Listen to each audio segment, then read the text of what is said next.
An Iranian filmmaker has sent a lock of her hair to a film festival in the southern Indian state of Kerala after she was banned from leaving the country. Mahnaz Mohammadi could not travel to India last week to receive the Spirit of Cinema Award at the International Film Festival of Kerala, IFFK, because she couldn't get her visa. The award was introduced in 2021 to honor filmmakers whose passion for cinema is unflinchingly carried forward in spite of the adversaries faced by them. An outspoken critic of the Iranian government, Ms. Mohammadi was unable to renew her passport, which is set to expire in March. Greek filmmaker Athina Rachel Sangari and jury member at IFFK received the award on her behalf at a ceremony held in Thiruvananthapuram city on December 9.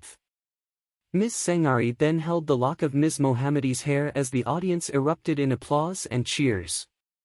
"Cut hair is the symbol of the tragedy that we face every day and every moment," Ms. Mohammadi told the BBC in an email interview, adding that she could not stop crying after she saw the response she received at the film festival.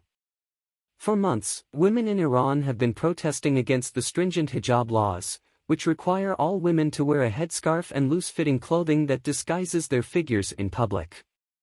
Protests began after the death in September of Mahsa Amini, a Kurdish woman from the western city of Saqqez who fell into a coma after being detained by morality police in Tehran for allegedly violating the hijab law. Since then, Iranian women have burned their hijabs on bonfires, and women from around the world have posted videos of themselves cutting their hair in solidarity with the protesters. The unrest is now considered the most serious challenge to the Islamic Republic since its inception in 1979. Rights activists say hundreds of people have been killed by government forces so far. Ms. Mohammadi said the demonstrations were an extension of Iranian women's right to live with freedom. The protesters have nothing to lose. They are fighting with their own lives because the totalitarian government has left them with no alternative, she added. Born in Tehran, Ms. Mohammadi has been a prominent voice for women's rights in Iran for the last 2 decades. Her debut documentary Women Without Shadows, 2003, on the lives of homeless and abandoned women in a state-run shelter has won several awards at international film festivals. Her 2019 feature film Son Mother premiered at the 44th Toronto International Film Festival and won the Special Jury Award at the 14th Rome Film Fest. The 47-year-old filmmaker is also not new to controversies.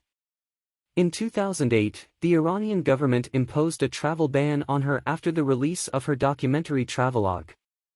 Shot on a train between Tehran and Ankara, the film documented why so many Iranians were fleeing the country. A year before that, she was arrested for protesting against the trial of other women rights activists, and for placing a wreath on the grave of Neda Agha Sultan, a 26-year-old woman who was shot during protests against the re-election of Iranian President Mahmoud Ahmadinejad. In 2014, she had to serve a 5-year sentence for running a propaganda against the Iranian regime. "All my life was spent enduring restrictions," Ms. Mohammad said, adding that men in Iran have benefited from the country's patriarchal system while women continue to remain in bondage because of their gender. Ms. Mohammadi said that for Iranian women, the hijab was a symbol of many discriminations, as it was forced on us at school at the age of 7 and overed all my thoughts. The protests in Iran have come at a time when the hijab has sparked polarizing debate in India, after the southern state of Karnataka barred Muslim girls from wearing it in schools and colleges earlier this year. The order was challenged in India's Supreme Court, which failed to deliver a verdict on the issue in October. Asked about her views on the ongoing debate in India, Ms. Mohammadi said, "We should not be against the hijab.